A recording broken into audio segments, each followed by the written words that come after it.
রাজধানীতে যে কটি এলাকার মানুষকে জলজটের নাকাল হতে হয় তার মধ্যে অন্যতম মিরপুর।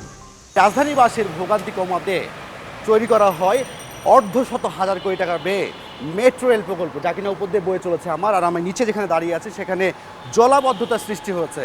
এটি কোনো বৃষ্টির পানি নয়, ড্রেনের পানি সড়কে এসে পৌঁছেছে। এই এলাকার বেহাল ড্রেনেজ ব্যবস্থা বলে দিচ্ছে আসন্ন বর্ষা মৌসুমেও ভোগান্তি থেকে নিস্তার নেই।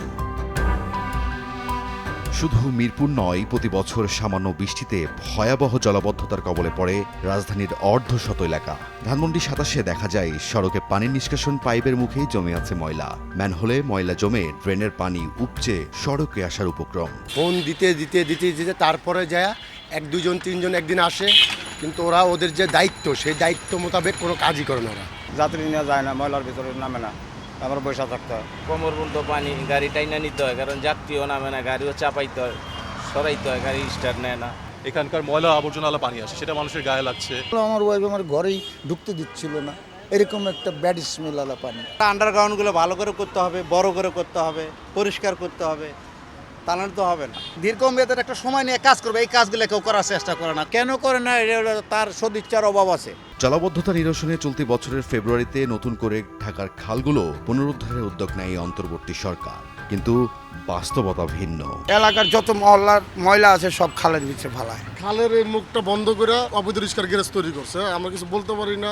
সরকার থেকে আমি লইছি, একদম কাগজ তো এখন আমার কাছে নাই, কাগজ তো অন্যজনের কাছে। যদিও জলাবদ্ধতা নিরসনে গত এক যুগে ঢাকার 2 সিটি কর্পোরেশন ৩,০০০ কোটি টাকা ব্যয় করে। এবারের বর্ষায় জলাবদ্ধতা নিরসনে কিছু উদ্যোগ নেওয়া হয়েছে জানিয়ে এবার ভোগান্তি কম হওয়ার আশা পরিবেশ উপদেষ্টার। 2টা সিটি কর্পোরেশনই ড্রেনগুলো এবার বেশ আগে থেকে পরিষ্কার করার কাজ শুরু করেছে। আর কিছু পারি আর না পারি, খালের নিচটা অন্তত যদি আমরা গভীর করে দিই এবং ড্রেনগুলো পরিষ্কার করি, তাহলে জলাবদ্ধতাটা আশা করি এবার অন্যান্য বছরের তুলনায় কম হবে। পরিকল্পিত নগরায়নের পাশাপাশি খাল উদ্ধার ও ড্রেনেজ ব্যবস্থা সমন্বিত নেটওয়ার্কে আনা গেলে জলাবদ্ধতা নিরসন সম্ভব বলে মত নগর পরিকল্পনাবিদদের। খাল উদ্ধার হয়েছে অল্প অংশ, কিন্তু তার ডাউনফলে গিয়ে সেখানে ভরার, যার ফলে সেই পানিটা নামতে পারছে না। ড্রেনের ক্ষেত্রেও তাই, যে আমরা পুরো নেটওয়ার্কটাকে উদ্ধার না করতে পারলে কখনই এটা হবে না। ক্যালেন্ডারের পাতা অনুযায়ী বর্ষা মৌসুম শুরু হতে এখনো বাকি অন্তত 2 সপ্তাহ। সাগরে নিম্নচাপের প্রভাবে ঢাকায় গত কদিনের বৃষ্টি ও জলজট জানান দিচ্ছে আসন্ন মৌসুমেও ভোগাবে রাজধানীবাসীকে।